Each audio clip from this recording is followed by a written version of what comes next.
traten por favor de no faltar a las clases para poder obtener la información de los ejercicios, porque realmente allí vamos a ir resolviéndolos de una vez. Vamos entonces a hablar primeramente en este momento de aritmética en Prolog. Lo primero que debemos estar conscientes es que las expresiones aritméticas no pueden ser evaluadas cuando contienen una variable libre, que es esa del guión bajo que ya ustedes conocen. En este caso aparece un error cuando intentan hacer la evaluación. Eso es el primer elemento importante, es decir, deben ser variables normales, de esas que comienzan con una letra mayúscula. No deben ser variables que comiencen con guión bajo. O sea, no con guión bajo, perdón, que tengan solo el guión bajo, como la que utilizamos, se recuerdan para el freno en el ejercicio de las capitales, que utilizamos guión bajo igual react chart. Eso era una variable libre.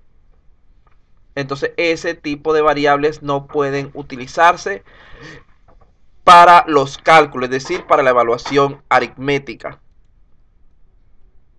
En segundo lugar, los números en Prolog. Vean que los valores numéricos en Prolog solamente pueden ser enteros o reales. Pueden llevar signo o no, dependiendo de cómo nosotros lo decidamos, o expresarse en notación científica. Allí tenemos varios ejemplos. En primer lugar tenemos número, que es un entero sencillo, el número 2.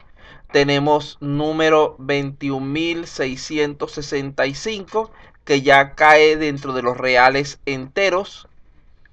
Tenemos número 1.54521, que cae dentro de los decimales, que son también de tipo real.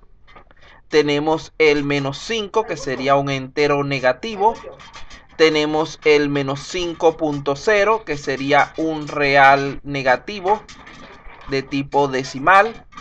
Y tenemos 2E10, que es notación científica. Eso quiere decir 2 a la 10. Entonces estos son los tipos de números aceptados por este lenguaje. Entienden estos tres tipos de valores numéricos enteros, reales, con signo y notación científica. Creo que de allí el que menos están acostumbrados es a notación científica, pero de todas maneras para lo que vamos a hacer no los vamos a utilizar. Nosotros en la mayoría de los casos vamos a utilizar valores de tipo entero para los ejercicios que vamos a hacer. ¿Por qué? Simplemente por cuestiones de tiempo. Recuerden que solamente nos queda el día de hoy hasta el día jueves. Sábado y domingo no los meto como días de clase porque esos son días en los que tengo que terminar de consolidar sus notas, revisar tareas, etc. Entonces deben estar pendientes en cuanto a eso. Siguiente elemento. Tenemos las expresiones. ¿Qué son estos elementos? Son conjuntos de diferentes tipos de datos unidos a través de operadores. Entonces esto nos lleva a hablar acerca de los operadores aritméticos en primer lugar. Son los que nos sirven para realizar cálculos entre números de tipo entero o real. Pero solamente vamos a tener en cuenta los más básicos. Aunque existen también en este lenguaje funciones trigonométricas, valor absoluto, piso, techo, o sea, menor, mayor, etcétera, entre otras. Pero no vamos a hablar de ellos, repito, por cuestiones de tiempo. Ahorita lo que necesitamos es... ¿Me tienes ahogado con eso? Ahorita lo que necesitamos es conocer los elementos matemáticos básicos para hacer ciertos ejercicios en este lenguaje. Vamos entonces con los operadores más comunes. Ya esto no necesita gran explicación porque ustedes los conocen. Vamos a solamente explicar los más, digamos que los que podrían presentar algún inconveniente. En este caso sería división real y división entera. La división real me da como resultado valores como 5 entre 2 da 2.5. Eso es una división real. Pero si yo la hago como división entera, 5 entre 2 me da 2 porque elimina la parte decimal. Esa es la diferencia entre esos dos tipos de divisiones. El siguiente símbolo da lo mismo. Colocar el sombrerito S o colocar doble asterisco. Ambos representan potencia. Y la parte de abajo sería positivo y negativo. Esto de infijo y prefijo es en cuanto a la ubicación de los diferentes elementos. Vamos a nombrar entonces también la parte de los operadores relacionales, que son aquellos que nos permiten establecer un ordenamiento.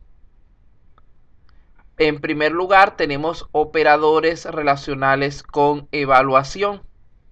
Vean que estos reciben valores numéricos o expresiones antes de realizar la unificación o comparación. Primeramente resuelven esa expresión.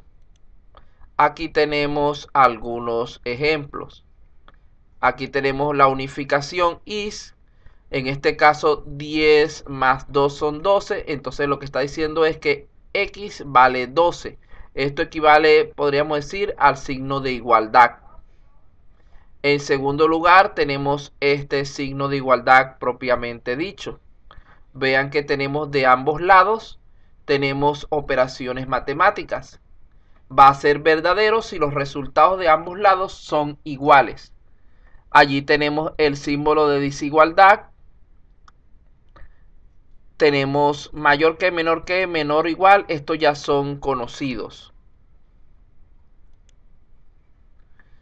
Ahora tenemos también operadores relacionales sin evaluación. En este caso, el tipo de datos puede ser cualquiera. ¿Qué estamos hablando en este caso? Estamos hablando de prioridad de los diferentes elementos. Por eso es que dice que es sin evaluación. Vean que estamos diciendo que la más baja prioridad son las variables sin instanciar, es decir, las variables sin usar. Luego de allí vendrían los números decimales. De allí vendrían los números naturales.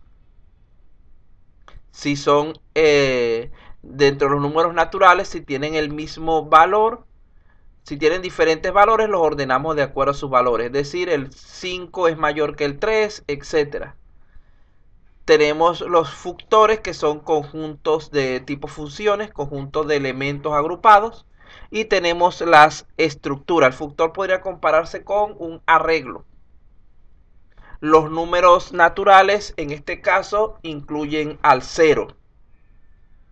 Es decir, estamos hablando de enteros positivos, a diferencia de lo que hacen la mayoría de los lenguajes. En la mayoría de los lenguajes, los números naturales no incluyen al 0.